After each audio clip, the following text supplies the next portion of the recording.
성경에 하나님의 침묵에 대한 두 곳이 등장하고 있습니다. 하나는 창세기와 출애굽기 사이에 있는 400년의 기간과 또 하나는 말라기에서 마태복음까지 있는 신구약 중간기의 400년 기간을 할 수 있습니다. 이 비어있는 시간 동안에 그러면 하나님은 아무 일도 하지 않으셨는가? 이 부분에 대해서 하나님은 침묵하는 것처럼 보였지만 하나님이 일반 역사를 움직이면서 모든 하나님이 계획하고 있던 일들을 진행하신 것을 알 수 있습니다. 이러한 가운데 오늘 출애굽기 1장이 등장하게 되어지고 요셉을 알지 못하는 새 왕이 나타납니다. 그러니까 셈족의 힉소스 왕조가 물러가고 함족의 이집트 왕조가 다시 들어섰다, 이렇게 표현할 수 있겠지요. 여기의 특징은 요셉을 알지 못하는 왕이다, 이렇게 말하고 있습니다. 이들은 하나님을 안 믿는 자였고 하나님과 반대에 있던 자들이었습니다. 이 말은 특별히 애굽 왕조가 들어서면서 그들은 학대와 고통과 노예 생활로 계속 반복되었다, 그 얘기를 하고 있는 겁니다.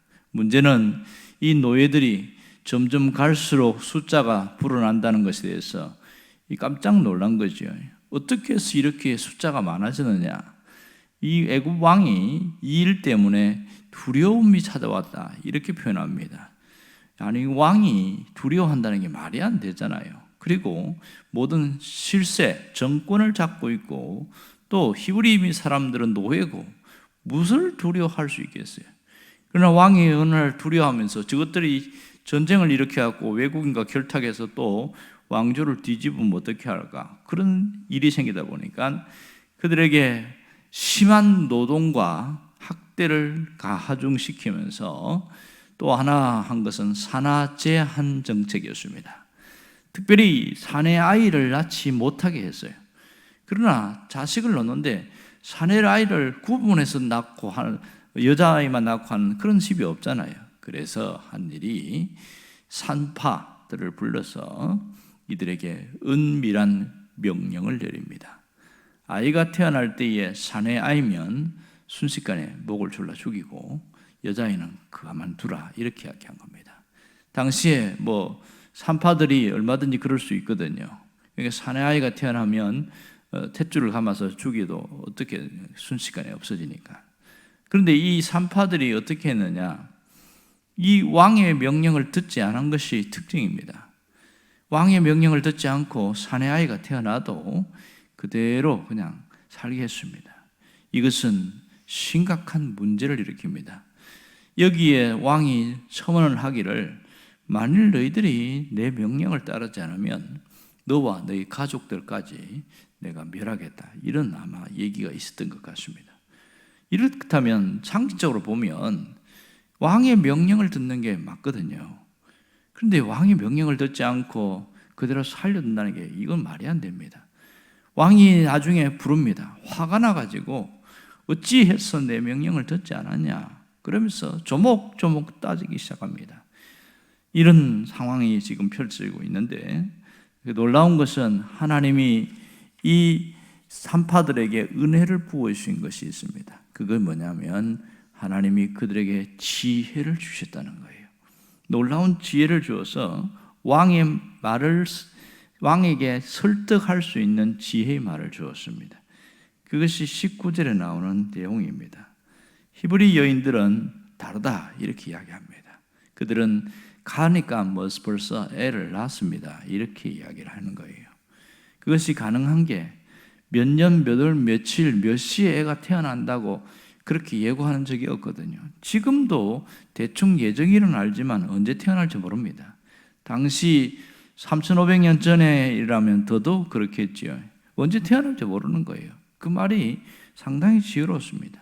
그럼 여기서 산파들은 왜 이렇게 왕의 명령을 어겼을까? 왜 이렇게 죽음을 자초한 짓을 했을까?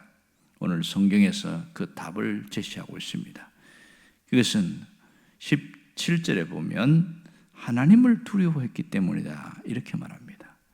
여기서 하나님을 두려워한다는 것은 하나님을 무서워한다는 말이 아니라 하나님을 경외하는 마음 때문이었다, 이렇게 표현할 수 있습니다. 21절에도 보면 하나님을 경외하는 신앙을 가졌다, 그렇게 얘기를 하는 거 보면 맞는 얘기겠죠. 그래서 그들은 자신의 목숨을 걸고 이러한 행동을 한 겁니다.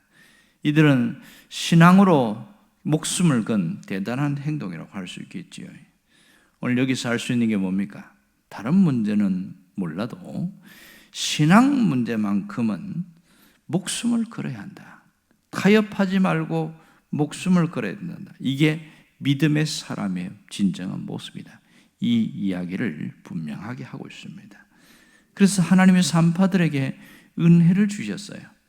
그리고 그들이 다 살 수 있게 했습니다. 그 결과 이 히브리 민족들이 계속 번성하게 되었습니다. 20절에 보면 매우 번성해서 매우 강해지니라.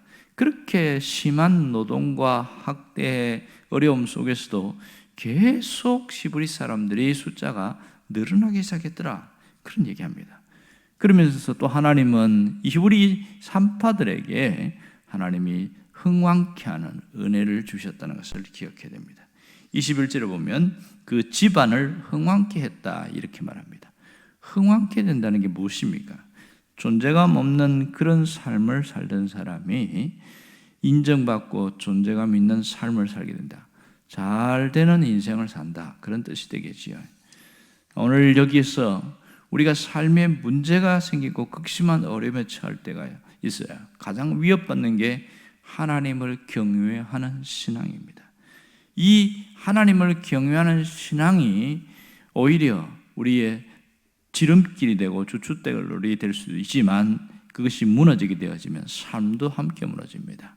그러나 하나님을 경외하는 신앙으로 위기를 견디고 이길 때에는 후회 없는 인생을 살게 되더라, 그것을 명확하게 보여주고 있습니다. 우리 현실을 보십시오. 신앙생활 하기가 쉽습니까? 어렵습니까? 지금은 이 바로 왕이 괴롭히고 학대하는 그런 모습처럼 신앙생활에 외적인 핍박이 있지는 않습니다. 하지만 코로나 상황과 여러 가지 어떤 부정적인 이미지 때문에 교회 밖에서는 교회에 대해서 비난하고 저주하면서 돌을 던집니다. 그리고 믿는 신자들에 대해서도 믿는다고 그러면 뭔가 보이지 않는 눈초리가 있습니다.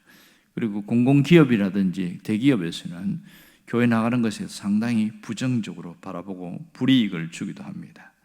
결국은 이러한 것들이 영적인 면에서 보면 교회를 무너뜨리고 신자들의 신앙을 무너뜨리려는 영적인 악한 영들, 방해꾼들이 있기 때문이라는 것을 분명히 알 수가 있습니다. 신앙을 위협하고 무너뜨리려는 그런 일들은 지금도 나타나고 있습니다. 오늘 여기서 하나님의 자녀를 죽여라, 이것이 악한 영들의 지령이겠지요. 비밀 명령이 될 것입니다. 사탄은 하나님의 자녀들의 신앙과 그 영혼을 병들게 하거나 죽여나가고 있습니다. 이것은 믿음의 사람들이 신앙을 변절하고 믿음을 짓밟아버리고 더 이상 하나님께 충성하지 못하고 그냥 명목상 그리스도인으로 살다가 가게 하는 거죠. 세상과 타협하고 살아가게 만드는 겁니다. 조금 제대로 믿으려고 그러면 미쳐도 단단히 미쳤다, 이렇게 말합니다. 넌 왜 이렇게 유별나가 믿냐고 그런 얘기를 하니까, 그럼 내가 정말 유별한 것보다, 내가 광신자인 것보다 그런 착각을 하게끔 자꾸만 그렇게 만들어 간다는 거예요. 이게 우리의 현실입니다. 오늘 우리에게 필요한 것이 무엇입니까? 히브리 산파와 같은 믿음이 절실히 필요합니다. 하나님을 두려워하는 믿음을 가진 사람, 하나님을 온전히 경외하는 그 믿음을 가진 사람, 이 목숨을 거는 믿음의 사람이 지금 필요하다는 것을 알아야 됩니다. 진정한 믿음은 사람을 두려워하는 것이 아니라 하나님을 두려워하는 신앙입니다. 사람이 아닌 하나님을 두려워하게 될 때에 이길 수 있습니다. 비록 우리는 연약한 존재이기 때문에 권력 앞에서 우리는 맥없이 쓰러지고 그 앞에서 무너질 수밖에 없습니다. 여기서 권력이 뭐죠? 세상의 권력은 돈입니다. 돈을 갖고 있는 자들이 휘두르면 꼼짝없이 무너집니다. 그리고 직장에서는 위에 있는 사람들입니다. 이런 권력 앞에 무너지지만 결국은 목숨을 건 신앙을 가지게 될 때에, 유혹에 흔들리지 않게 될 때 결국 하나님이 우리를 승리케 하시더라는 겁니다. 여러분, 믿음은 지켜야 지켜지는 겁니다. 믿음은 평소에 믿음 훈련을 할 때에 강해질 수 있는 겁니다. 위기 상황에서 믿음이 강해지는 것이 아니라 아무것도 없을 때에 평소 신앙이 대단히 중요합니다. 평소에 믿음을 지키는 자가 위기 때도 믿음을 지켜낼 수 있습니다. 이런 자에게 하나님은 특별한 은혜를 부어주십니다. 이 점을 우리가 깊이 생각해야 됩니다. 당시 노아 시대 때 보면 그가 살던 시대에는 정말 악한 시대였습니다. 하고 싶은 거 자기 마음대로 하고 자기 가고 싶은 거 하고 그렇게 살던, 온갖 비리와 악함과 더러운 것이 가득 찬 그런 시기에 노아는 그들과 함께 동화되지 않았습니다. 신앙을 지키면서 살려고 몸부림을 쳤습니다. 그랬더니 하나님이 노아에게 은혜를 주셨어요. 노아는 여호와께 은혜를 입었더라, 그렇게 말합니다. 하나님이 특별한 은혜를 부어줬습니다. 그것이 방주를 만들게 하였고 그 가족 전체가 구원받게 하는 놀라운 은혜가 있었습니다. 하나님을 더 가까이 하고 하나님과 함께하는 사람에게는 특별한 은혜를 주십니다. 그래서 결국은 우선은 고통받고 힘들어 보이는 것 같지만 결국은 잘 되게 한다는, 하나님이 우리의 영혼을 회복시키고 우리의 삶을 이끌어 가시는 놀라운 역사가 있습니다. 오늘 우리가 무슨 결심을 해야 할까요? 후회 없는 인생을 살겠다, 그 마음의 다짐이 있어야 됩니다. 마지막 떠나가면서 후회하는 그런 모습은 결단코 없을 것이다. 하나님을 경외하는 믿음으로 끝내 내가 신앙을 지키고 가야겠다, 그런 다짐이 있기를 원합니다. 어떻게 하면 됩니까?